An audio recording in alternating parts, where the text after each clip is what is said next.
بسم اللہ الرحمن الرحیم۔ سب سے پہلے حوض کوثر سے سیراب ہونے والے، ویسے تو ہر امتی انشاءاللہ حوض کوثر سے سیراب ہوگا، لیکن کچھ خوش نصیب اور سعادت مند حضرات ایسے ہوں گے جن کو سب سے پہلے سیراب ہونے کا اعزاز ملے گا۔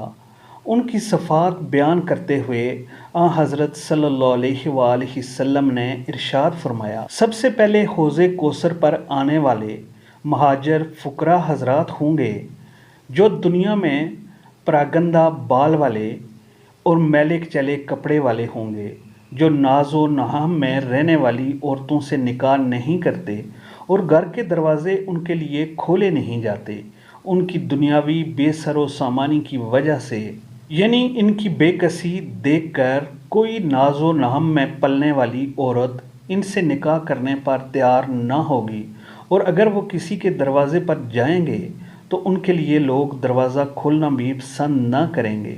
دنیا میں تو ان کی یہ مسکانت کا حال ہوگا اور آخرت میں ان کا وہ اعزاز و اکرام ہوگا۔ سب سے پہلے حوض کوثر بلائے جائیں گے۔ یہ عاجزی اور مسکانت قرب خداوندی کا ذریعہ ہے۔